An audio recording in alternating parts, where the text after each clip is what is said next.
Hello, it's now mid-May and the garden centres are full of these lovely bedding plants and it's time to pot up our containers. So today I'm just going to talk a little bit about that, about watering, feeding, and for this we're using SylvaGrow Tub and Basket. Um, Again, it's SylvaGrow, totally peat-free, but it's specifically designed for use in hanging baskets and tubs where slightly extra moisture holding capacity is needed. These plants are going to get very big very quickly, so there's a lot of demand. So I've filled, this is a large container, it's probably got 15 litres of compost or more in it. And it's not essential to use brand new compost for the entire volume. This is the place if you've got old bags of compost left over from a previous season that you haven't used, that have been kept nice and dry and cool, use them in the bottom half because it'll be fine for that. Fresh compost is always best for your more exacting applications of seeding and potting on your tomatoes and that kind of thing. Always try and use fresh compost, but in the bottom half of a big container, your slightly old compost is fine. Another place to get rid of your half bags of compost from last year is in any potting you might be doing of tulips, for instance. These are slightly past their best now, but that pot was filled with old compost. Of course, most of the feed for a tulip is in the bulb, and absolutely fine to use up your old bags for that purpose.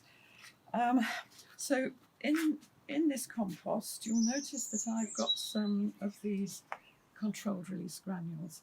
Bedding plants are hungry feeders. We can only put enough feed into the tub and basket for the first few weeks, so we have to supplementary feed.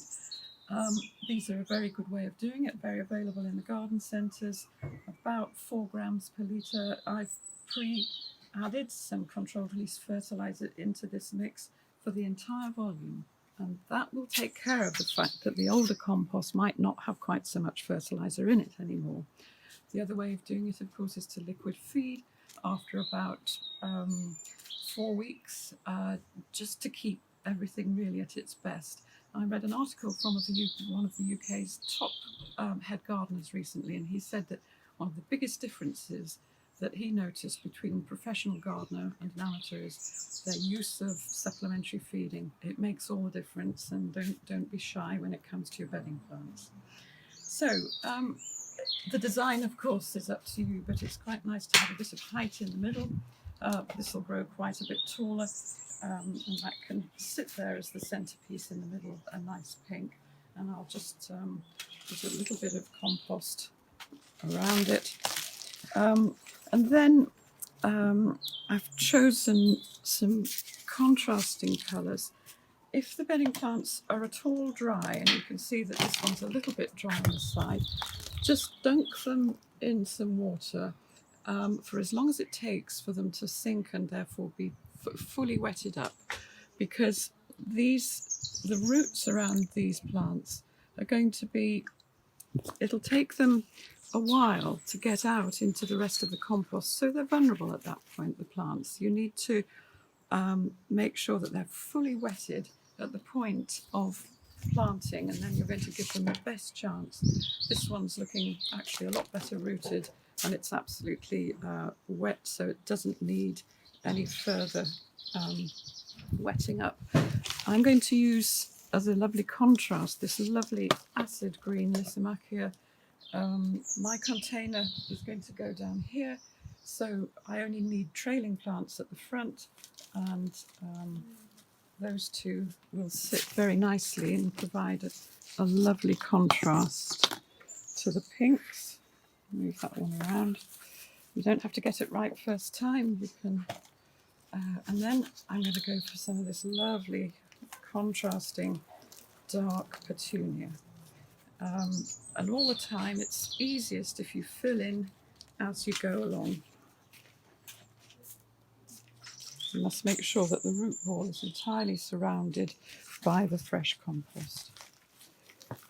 I would normally take a bit more time over this so that it's a little bit more carefully done. But again, nice wet root ball, doesn't need the dunking in the bucket effect. And on we go This is a bush-like lobelia, fantastic root system, and again, very, very leafy on the top. It's going to be transpiring a lot of water, and until those roots get out into the other compost, that's vulnerable to drying out. Remember that. Just to complicate things a bit further, when you're watering, of course, it's best not to water so there's water absolutely dripping through the bottom, because that's taking fertiliser with it. So water to capacity, then leave it. Don't think that by keeping on watering you're going to be doing anything better. The compost only has a certain capacity for taking up moisture. Once it starts coming out of the bottom, you've achieved that capacity. And just one thing to finish off to say, these plants have all been raised in a glass house. They've had frost protection. They are vulnerable to cold weather. If we're going to get any more frost, it's mid-May now, we could get some frost still, hope we don't. These will be vulnerable, they need protection. Obviously you can't always lift these things inside. Even just some light covering with fleece or newspaper on the surface can help, so just be aware of that.